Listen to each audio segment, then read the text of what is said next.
A apuração do imposto de renda retido na fonte sobre a folha de pagamento, ela segue o regime de caixa ou regime de competência? Se essa também é a sua dúvida, fica comigo até o final desse vídeo. Fala DP Conectado, aqui é o Luciano Pimentel, seja bem-vindo aqui ao canal, é sempre um prazer ter a sua companhia. E eu tô aqui para desvendar uma dúvida que está sendo bastante recorrente nesses dias aí no mundo do departamento pessoal, é com relação à apuração do imposto de renda. Se ela vai seguir o regime de caixa ou regime de competência. Se essa é a sua dúvida, eu tô aqui para trazer um vídeo com uma linguagem bem clara e prática para fazer você entender isso aqui de uma vez por todas. Mas antes eu queria pedir, se você não é inscrito, a oportunidade de você se inscrever aqui no canal. Agora, só clicar aqui no botão de se inscrever. Fazendo isso, você vai estar apoiando demais a geração de conteúdo aqui do canal. E eu preciso do seu apoio. Então, dá essa força, clica aí no botão e vamos para o nosso vídeo aqui. Pessoal, como eu falei, essa aqui é uma dúvida bastante recorrente, principalmente agora com o imposto de renda que você já informa na social há muito tempo. Desde quando começou a folha de pagamento, ele está indo para a DCTF Web a partir do período de apuração maio. Então, o pessoal já começou a ficar ali preocupado. E, claro, esse é um momento muito oportuno para a gente poder rever os conceitos, fazer conferências, fazer batimentos. Pessoal, isso é normal, tá? Faz isso aí, se você está nesse caminho, continua, você está no caminho certo. Essa é a melhor oportunidade de você aprender e relembrar sobre esse tema. E uma dúvida que está sendo bastante comum é sobre a apuração desse imposto de renda sobre a folha de pagamento, se ele segue o regime de caixa ou regime de competência. Tem muita gente que fala assim, mas o meu imposto de renda eu faço pela competência. Eu posso alterar para caixa? Pessoal, não existe regime de competência para a apuração do imposto de renda. Então não existe isso aqui, tá? A apuração, ela é pelo regime de caixa. Basicamente, quando o empregado ele presta serviço aí na tua empresa, ele prestou serviço, aí tem direito a receber a remuneração dele. Quando você está fazendo o cálculo da folha, pela competência, você faz, tá, a apuração do INSS e também faz o cálculo do FGTS, ok? Basicamente é isso. Só que o imposto de renda, ele vai só ser apurado pelo regime de caixa, que é quando houver o pagamento. Então vai considerar a data de pagamento. Eu acredito que esse que está sendo o grande impacto, porque normalmente a gente não estava acostumado a trabalhar com esse conceito de pagamento. Eu acredito que ele ficou mais presente no dia a dia do departamento pessoal quando o E-Social começou e criou um evento de pagamento, o evento S1210. Aí se parou para analisar mais, pensar, refletir. Será que aqui na minha contabilidade eu coloco o parâmetro de folha com data de pagamento para o último dia do mês? Será que meu cliente está pagando no último dia do mês? Ou se eu coloco para o quinto dia útil, será que ele está pagando aquela folha no quinto dia útil? Ou se eu calculo as férias para pagamento com 2 dias de antecedência, será que ele está pagando naquele dia? A rescisão tem 10 dias para pagar, será que está sendo paga nesse dia? Por quê? Porque essa data de pagamento vai ser o fato de gerador para a apuração do imposto de renda pelo regime de caixa, ou seja, é quando aquele valor que o empregado tem direito, ele sai lá do caixa da empresa, certo? Aqui é o caixa da empresa, ele sai do caixa da empresa e vai para o bolso do trabalhador, vai para a conta, ele recebe o Pix do pagamento dele. Aí sim, seria, no caso, apurado o imposto de renda pelo regime de caixa. Só que na prática não tem como a gente separar isso aqui, tá? Na prática, se falando sobre isso, na prática, no dia a dia, não tem como a gente separar, porque quando nós estamos calculando a folha, a gente apura o valor líquido a pagar para o empregado. E para a gente apurar o valor líquido, a gente tem que fazer o desconto do INSS, os outros descontos que tem ali em folha, e também fazer o cálculo do imposto de renda para também fazer o desconto do empregado. E a gente só consegue fazer esse cálculo com a bendita data de pagamento, que isso é um parâmetro de sistema de folha. No software de folha, você tem que caçar aonde é que está, provavelmente está no parâmetro da folha, aonde é que você informa essas datas, a data que você vai pagar o adiantamento, a data que você vai pagar o salário líquido do mês, a data que você vai pagar as férias, a data que você vai pagar a rescisão, a data que você vai pagar uma folha complementar, a data que você vai pagar o 13º. Então essas datas, elas servem de referência para o teu sistema de folha fazer essa mágica, que é esse cálculo, considerando as deduções legais que vão compor essa base do imposto de renda, certo? E aí, pessoal, abre uma reflexão, porque hoje, se você não tem um software de folha eficiente, se você não tem um relatório de bases, aí fica muito difícil, principalmente vocês que estão essa rotina de maneira assertiva, sem riscos. É sempre importante ter um bom software de folha, é sempre importante você ter um relatório de bases, porque tem muita gente que faz o recolhimento do DARF, que faz a apuração do imposto de renda pelo resumo da folha. E aí tá errado, porque nunca vai bater, porque depende muito do parâmetro da data de pagamento. Então, só para a gente recapitular, o fato gerador do cálculo, para o cálculo, para apuração do imposto de renda, é regime de caixa, não existe competência, não existe, tá? Não existe, ainda que você está pagando a folha no último dia do mês, a apuração é caixa, tá? Não é competência, tá bom? A diferença é a data que você está parametrizando, a gente vai já ver um exemplo aqui, tá certo?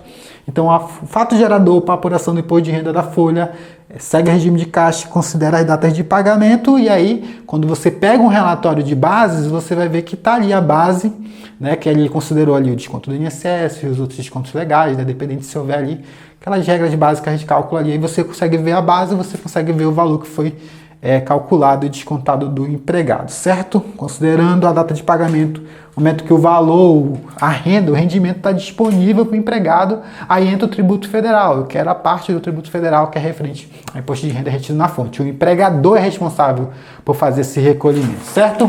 Então, de maneira prática, pessoal, eu trouxe até aqui um exemplo, por exemplo, eu tenho um carinha aqui, vou botar aqui dele o nome João, tá? Eu tenho o João, ele trabalhou em março aí na nossa empresa, certo? Prestou serviço lá durante todo o mês de março. Prestou serviço, ele tem direito a receber o salário dele. Então, o João, ele prestou serviço aqui no mês de março, foi o mês que ele trabalhou. E aí a pergunta que fica é, como é que eu faço, então, a apuração do imposto de renda, né, que o João, ele tem um salário bem alto, aquele pai imposto de renda, ele tem um desconto dele todo mês, ali é a retenção.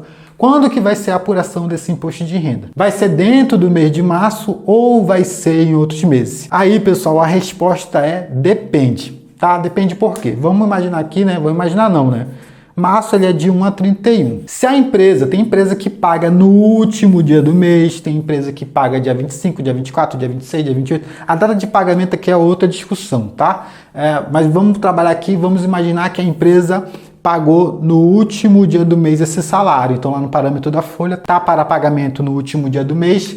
Então, para a apuração do imposto de renda, seguindo o regime de caixa, ele recebeu aqui no último dia, certo? Do mês de março. Então, para a apuração do imposto de renda, vai ser o mês de março, tá? O mês de março, então, a guia, ela vai vencer, tá? Então, foi pago aqui, a guia, ela vai vencer até o dia 20 do mês seguinte. Lembrando que se não for dia útil, tem que antecipar, tá bom?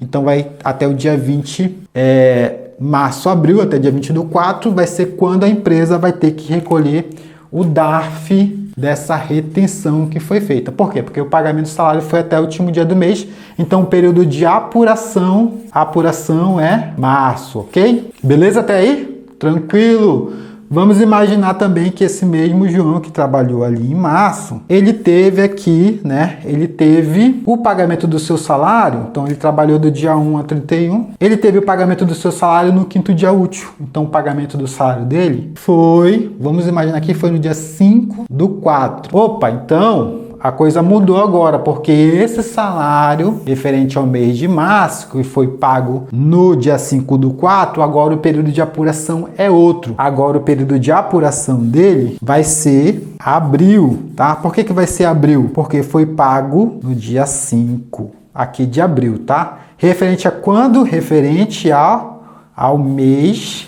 3, tá? É aí que causa a grande confusão, porque se eu estou pagando a folha do mês 3 em abril, logo o período de apuração é abril, certo?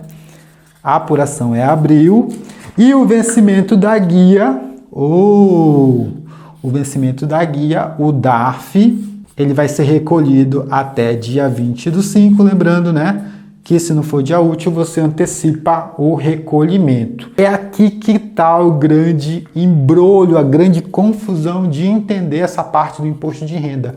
Porque o meu norte sempre vai ser o quê? A data de pagamento. A data de pagamento é quando o valor fica disponível para o empregado, é que eu tenho que fazer a apuração do imposto de renda. E na prática, pessoal, é parâmetro na folha, porque você não vai fazer esse cálculo manual ali.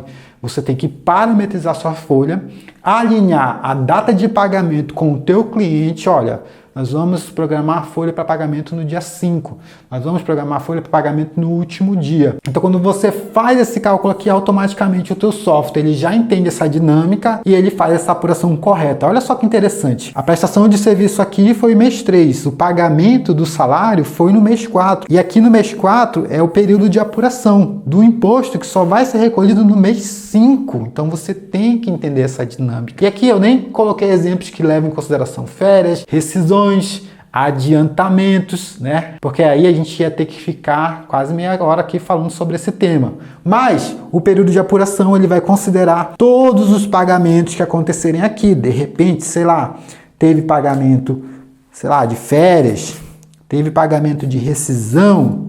Então, né, esses pagamentos que tiveram base e tiveram retenção do imposto de renda, considerando a data do pagamento, eles vão entrar nesse período de apuração aqui. Então, quando você pensar em imposto de renda, esquece a apuração do INSS, esquece a apuração do FGTS e olha só para o imposto de renda, olha para as datas de pagamento. Então, se eu estou fechando a minha folha de março e eu pago no último dia, então o meu período de apuração aqui para o imposto de renda vai ser março e eu vou recolher a guia em abril, o DARF, certo? Agora, se a minha folha de março aqui do nosso exemplo do João, ele recebe no 5º dia útil de abril. Então, o período de apuração desse imposto de renda é abril e o DARF vai ser recolhido no mês 5, que é o mês seguinte, tá bom? Você tem que aprender essa regra, lembrar, relembrar, colocar no papel, anotar, fazer exemplos, analisar a folha, analisar os cálculos, para poder entender que isso fique bem claro na sua cabeça, para você se sentir de fato seguro e não ter mais dúvidas sobre esse tema, tá bom? Só recapitulando, não existe regime de competência para apuração do imposto de renda da folha, sempre vai ser regime de caixa e sempre vai considerar as datas de pagamento. Agora, se você não tem um relatório de base para te auxiliar a fazer essas conferências, aí fica muito difícil realmente você entender. Você tem que fazer isso na mão. Claro, a gente tem que saber isso, tá bom? Mas quando você está falando aqui de uma folha que tem muitos trabalhadores, fica muito difícil você ter que ir um a um conferindo essas informações, tá? O ideal é você ter um relatório que vai te ajudar nesse processo e os sistemas de folha estão aí para isso, né? Para ajudar a gente, auxiliar a gente no dia a dia, no nosso trabalho, nas nossas rotinas, para a gente poder executar um bom trabalho, um bom serviço e um serviço de qualidade. Eu espero que esse conteúdo tenha te ajudado, tenha feito você entender um pouco mais sobre o imposto de renda. Continua ligado aqui no canal que a gente vai continuar falando sobre esse tema. A gente se vê numa próxima oportunidade. Tchau, tchau!